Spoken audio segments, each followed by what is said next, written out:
I knew that, or I was just going to trust that you guys were going to hit the religious and values stuff. Okay. And so I'm pretty much squarely, all of my recommendations are squarely within the realm of art.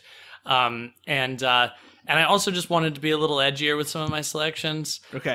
So, you know, if you add the accessibility criterion, I don't know that, but a lot of these can be found with a YouTube search. So let's go for it.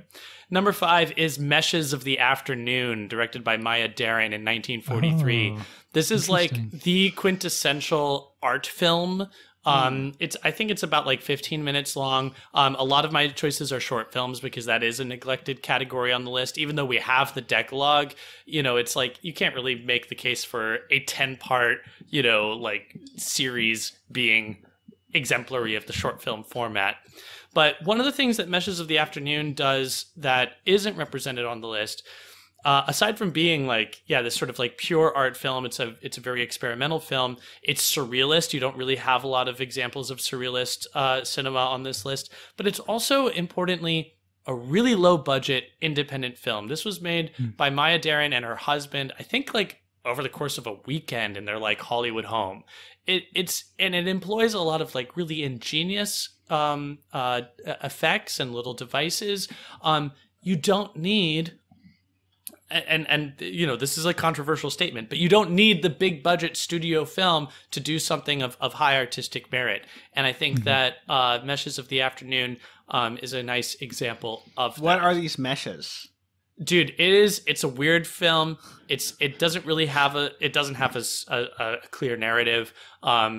Again, you know, it's surrealist, but when you think of like other surrealist films, you know, like are they visual meshes? Are they physical meshes? Are they story metaphorical meshes? The answer is yes. It's the least. I think it's among the least offending of like surrealist Avant-garde cinema. You know, yeah. So this is something that I think can just sort of be enjoyed. Okay. So yeah. That's my number 5. So before I give my number 4, let me just say that Meshes of the Afternoon is a silent film, and there are a few different soundtracks out there. But if you are going to try to seek it out, you should try to find the soundtrack done by Teiji Ito. That's the original music, and it's awesome. That's a follow up on your number 5. Yeah. Okay. So number 4, Free Radicals, directed by Len Lai in 1979. I've never heard of this. Yeah, so this is this. this film is probably about 3.5 minutes long, and it is an example of a cameraless film, not animation. The way that this film was done was the direct manipulation of film as a physical object. So it's black film that's been scratched so that the light is able to shine through. Basically, it's a nice example of how film is essentially a shadow play. Essentially, it's light and darkness being arranged in front of you.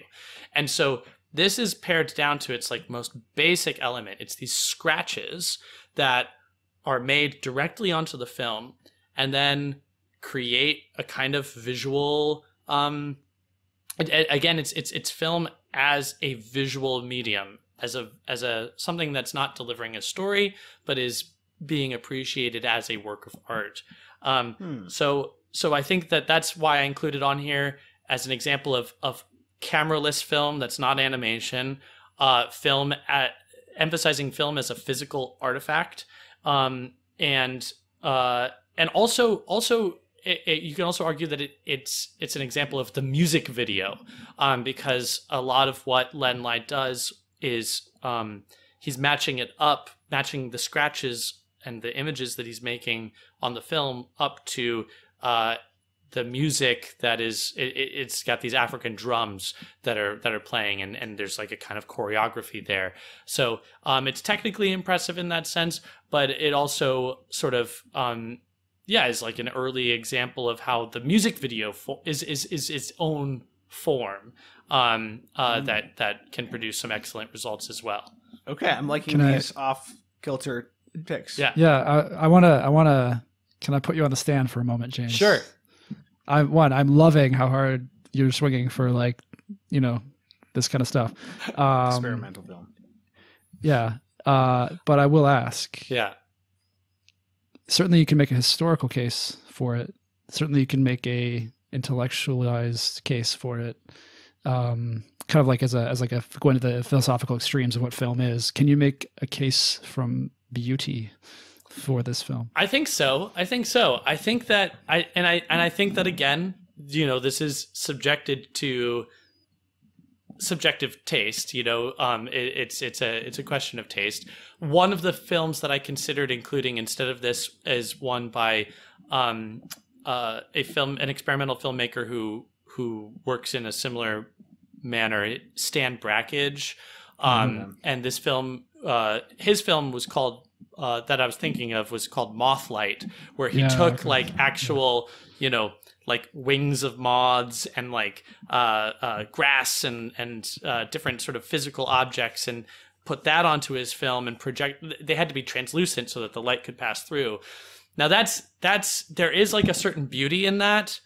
The effect is overall, I think, less beautiful than what is accomplished here in Free Radicals. I think that Free Radicals actually, if you watch it after this discussion, you'll be very impressed by what he's able to accomplish very simply with these scratches.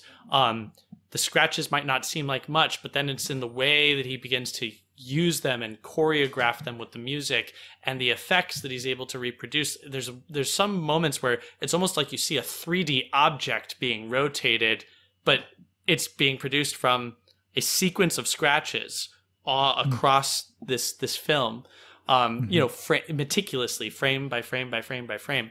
So yeah, I think that there is an argument. It's not Caravaggio, but it's definitely delightful. Anyway, so my number 3 is from 1983 by Jan Svankmajer. He's a Czech filmmaker and animator, probably best known for his stop motion. You might have heard of him. You might have seen his Alice, his sort of Alice in Wonderland adaptation, and maybe his most famous work. But this choice is his adaptation of Edgar Allan Poe's The Pit and the Pendulum. The film is called The Pendulum, the Pit, and Hope. And I chose it because I do think that there needs to be more animation on the list. Yeah. But this one actually doesn't feature a lot of his animation. It is shot in live. It has an actor. It's shot from the first-person perspective of the guy who's being tortured. I don't know if in The Pit and the Pendulum, the character is someone who's been condemned to death by the Inquisition, and so this film it's a horror short. I think it's about 15 or 20 minutes long, and it's shot entirely from this first person's perspective. So in a way, it's very reminiscent of, say, a film like The Blair Witch Project, which I also think is a great film, but there's a lot of examples of horror movies that sort of situate you in this almost like, this like found footage quality where you're really much identify in the first person with the person who's in this. So as like the pendulum is coming down, getting ready to cut this man in half, you're watching it approaching closer and closer. But the film also features some of Jan Svankmajer's puppetry.